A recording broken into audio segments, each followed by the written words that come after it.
Hello and welcome to the Inner Game of Entrepreneurship podcast. I'm your host, Sarah, and today I want to talk to you about measuring the metrics that matter.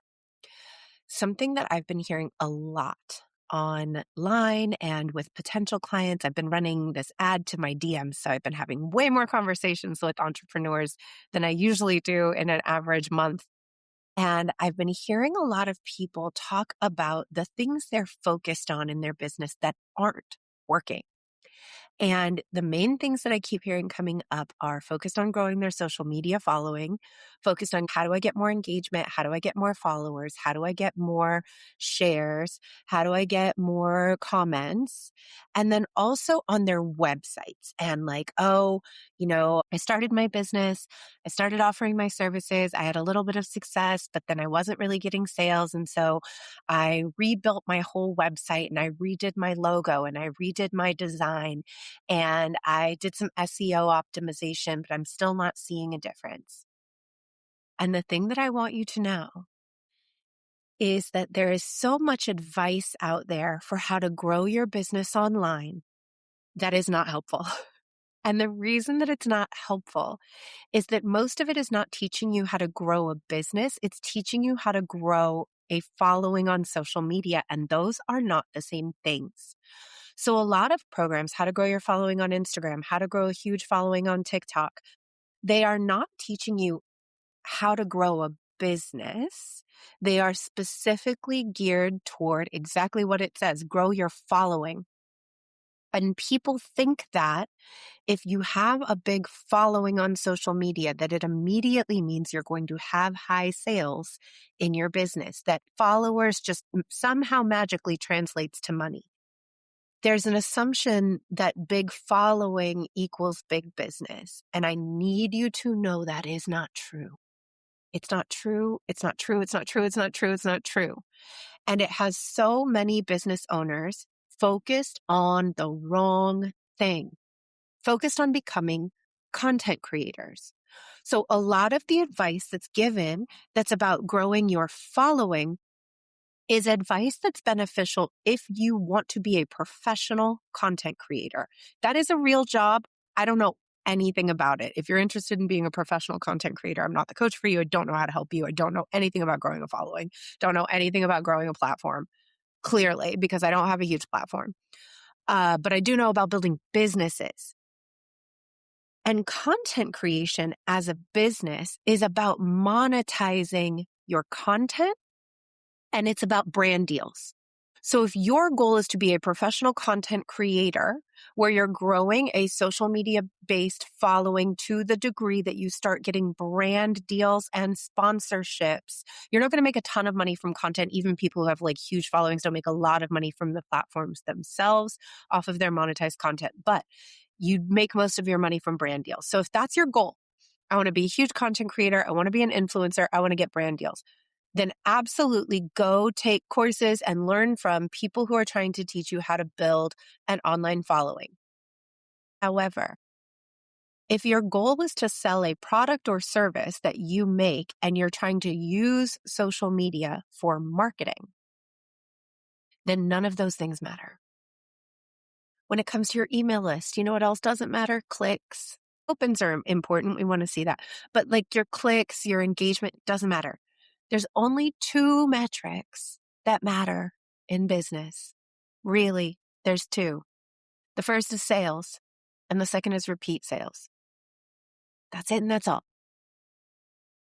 Focusing on content creation takes you out of doing the thing that you're good at and puts you in the realm of trying to learn how to be a content creator in the hopes that somehow building a following is going to automatically grow your business. However, the thing that matters is not how many followers you have if your goal is to run a business. The thing that matters is how many sales are you making? Are you making sales? You can make a significant number of sales and a lot of money in your business without a large following. One of my coaches made over $500,000 with less than 1,000 followers in a year. Less than 1,000 followers. I made six figures in my business before I had 1,000 followers on Instagram. I have now made over 7 figures in my business. I still don't have 1,000 email subscribers to my email list because the thing that I'm focused on is sales first, and the second is repeat sales. And the reason I think that those two things matter, obviously sales matter. The reason I think repeat sales matter is because that's really about your delivery. That's about, do clients have such a good experience with me that they come back and buy again, that they want to refer their friends to me, that they are loyal to my business? Because it is a lot easier and cheaper to keep a customer than it is to get a new one. So when you're focused on sales and then repeat sales, it doesn't matter how big your following is. It doesn't matter how many people are, responding to your emails, leaving comments on your Instagram, how much people are telling you that you're great. Doesn't matter how many likes you get. What we're focused on is customers, acquiring customers, closing deals, and then keeping those people happy so that they keep coming back. That is the metric of a healthy business. And I think that one of the reasons a lot of people want to focus on content creation and putting out more passive marketing and then sitting back and waiting for customers to come to them is actually because they feel insecure about sales. Is that sales feels confronting. Going out and having direct conversations with people, making offers, directly inviting people into my work in a really direct, specific way. I have a thing, it's for sale. The day to join is this day, it's closing on this day. Reaching out to people directly and saying, hey, I know that we had this exchange on this post and I would love to offer you blah, blah, blah. Direct selling. A lot of people feel very uncomfortable making offers and having direct sales conversations with potential customers. And so what they're hoping is, I can make a bunch of content, get a bunch of attention for my content, and then people will sell themselves. If you've heard me talk about this before, it's like the idea that somebody's going to show up at your house, at your party, and they've never been here before. They're going to walk into your kitchen, open your fridge, and serve themselves. Not really likely. And if they did, you'd think they were rude. It's our job as the host to offer people. Your business is your party. You're the host. It's your job to offer people things. Hoping that they're going to serve themselves so that you can stay leaned back and stay passive and never have to do anything that's uncomfortable for you because you have weird feelings about selling and you feel like you're being salesy or pushy, or there's something in you that feels exposed when you're making direct, specific offers, when you're talking online about your offers, when you're sending emails about your offers. You feel weird about selling. So you're hoping you can just make enough high value, educational, helpful, catchy content that people will go to your link tree, go to your website, read everything, pick something and buy. And it's not working for a lot of people. And then when it's not working, they are upset and they think, okay, well, I just need more followers, right? That must be the problem. I need more people. It doesn't help your business. And all it does is take you away from focusing on the one metric that matters in terms of your bottom line, which is, have I made enough sales to pay my bills? Have I made enough sales to pay my rent or my mortgage this month? Have I made enough sales to cover my operating costs? Have I made enough sales to reinvest back in the business? And if the answer is no, then your business is objectively not working. If it's not making money, it's not working. And if it's not making money, the issue is not followers, it's sales. If you have 100 followers on social media right now and all you're doing is focusing on how to get more followers instead of selling to the 100 people you got, you're missing an opportunity. It also, back to the party analogy, is like having a party where a handful of people show up and you ignore those people and sit by the door and go, how come there's not more people here? I thought this was going to be a bigger party. The people that I want aren't here yet. The cool kids aren't here yet. How unfair, how dismissive is it to the people who showed up for you not to serve them, not to offer them anything, not to ask if they want a drink, not to ask if they want snacks, not to ask if they're having fun, to just completely ignore them because you're so worried about whether or not more people are going to come so that you can feel more popular? versus serving the people who are showing up for you to the best of your ability and making sure they have the best possible time. You're being a crappy host. If you are ignoring the followers you have and saying, these people don't count, they followed me for a different reason, they're not interested, they're not going to like it, whatever way I've heard people talk themselves out of serving the people in their existing audience and instead being continually focused, no matter how many new followers they get, on why they don't have a bigger following, why they need a bigger following, why a bigger following is going to give them the thing that they want. It's not. The other thing I need you to know is I have worked with people who have very large followings, tens of thousands, hundreds of thousands, in some case, 1 million cross-platform followers who were not making any money. If this logic held up, it would stand to reason that everyone with a large following would inherently be making a lot of money in their business. It doesn't work that way because you can have a large following and still feel weird about sales and still be completely passive about sales. I had a client who had nearly 1 million followers across platforms. And this client was doing exactly what I described. They knew how to make content go viral. They knew how to bring in followers. They knew how to engage with their audience. And then they had a website that had some offers on it. It was really hard to figure out how to buy things on the website. You had to email, you had to ask, how do I buy this? How do I do that? They didn't have easy payment options set up. They didn't have online booking set up for appointments. People didn't know what the offers were that they had. Everything was really disorganized. So they were not making almost any money online, even though they had this really large following and they knew how to continually gain followers. I have worked with clients who had a really large following who tried to launch a product in the past and that launch flopped and they lost money because people can like looking at you and they can like listening to you, but not trust you enough to buy from you.